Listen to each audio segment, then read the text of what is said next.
Yemotep en Koudia Sénève.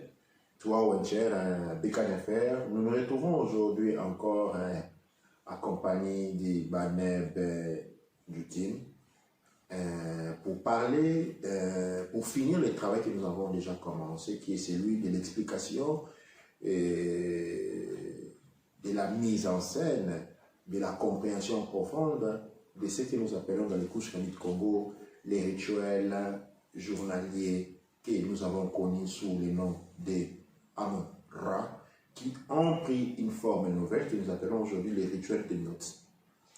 Les rituels de Nut sont reliés à ce que nous appelons non l'énergie féminine, mais l'énergie de la mère divine, parce qu'il est important de réaliser que l'énergie divine de la mère est contenue soit dans Chou qui est dans Tefnut, qui est dans l'homme comme dans la femme. Et nous aurons la possibilité et l'opportunité de développer en large sur ces phénomènes qui est très important. Mais aujourd'hui, nous sommes là pour parler des rituels journaliers, Couche Kamit Congo. Les rituels sont très importants dans la mesure où ils nous permettent de nous aligner. Nous avons parlé à travers plus de différentes vidéos présentées déjà. Nous avons présenté Nut, nous avons présenté Aoussa, nous avons présenté Mahati. Et il est important de comprendre la caractéristique ritualistique. Les rituels est religieux et la religion est rituelle. La religion, la foi est spirituelle. La religion est tout simplement la compréhension des rituels, les rôles de ces rituels, les fonctionnements ou disons la mécanique en relation avec ces rituels. Eru, que nous allons présenter, les rituels se tiennent entre 12h et 13h. À 12h, le soleil se trouve au zénith. Okay? Et cela marque un moment très important. La révélation du disque solaire.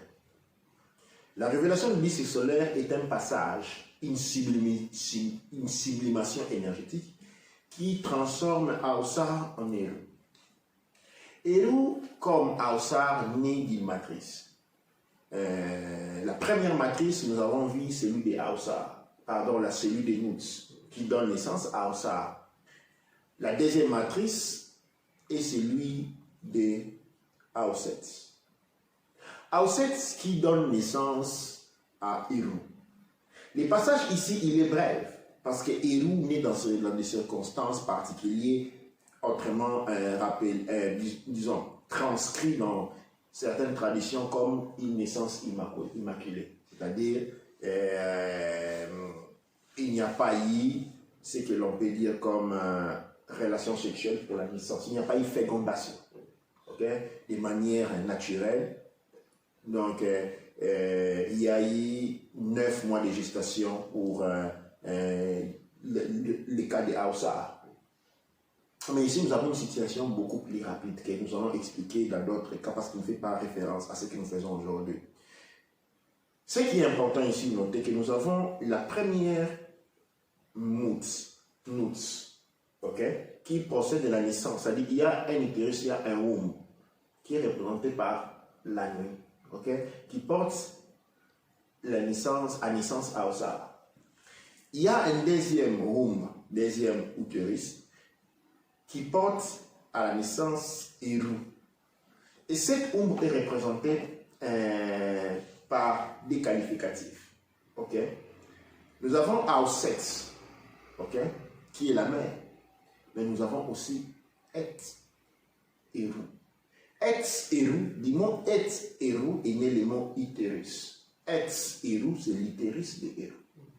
Nous allons voir plus tard que ce titre va nous revenir encore, cette appellation va nous revenir encore. Eru est né au zénith. Pourquoi Eru est né au zénith? Parce que le soleil brille.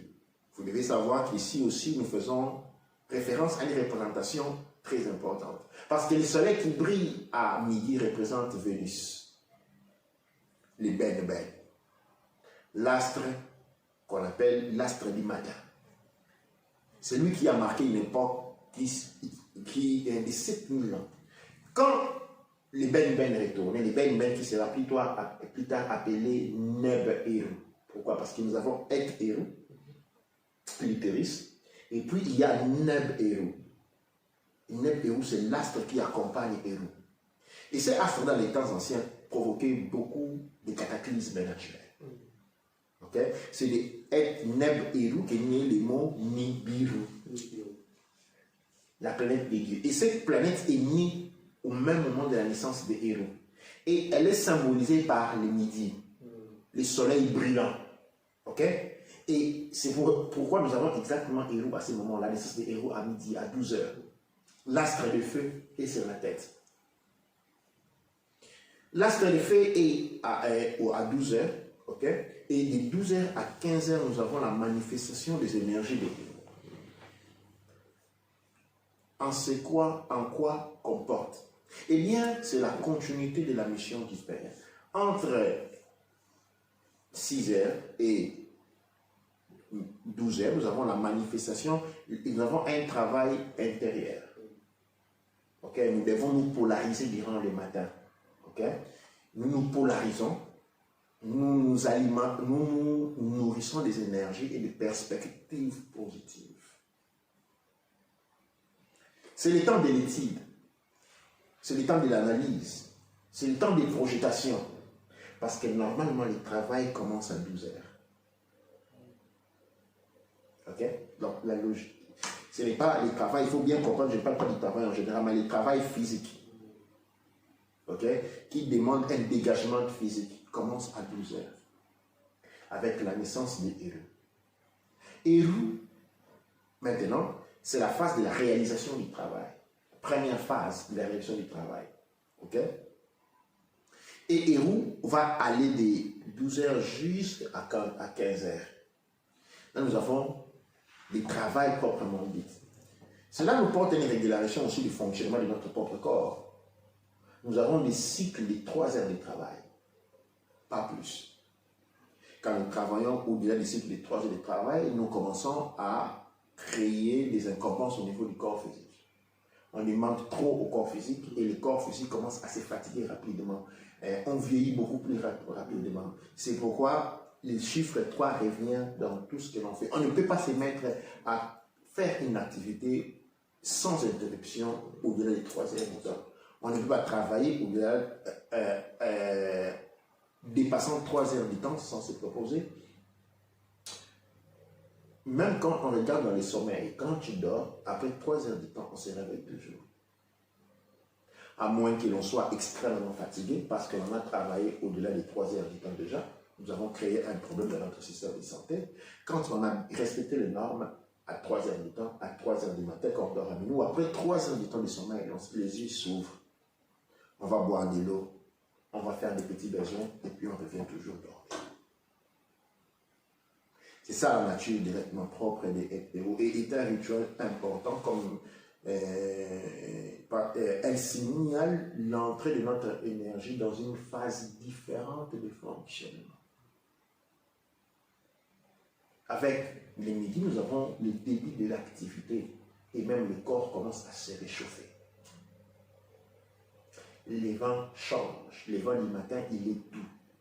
À 12 heures, les vents commencent à être puissant, c'est-à-dire il peut être chaud ou il peut être froid. Ça dépend des régions où on se trouve. Mais on commence à les sentir très fort. Quand on est dans les régions de l'équateur, la chaleur transportée par les vents devient très fort. Quand on est dans les régions où il y a froid, le froid devient aussi puissant. C'est ça la nature de ces rituels-là.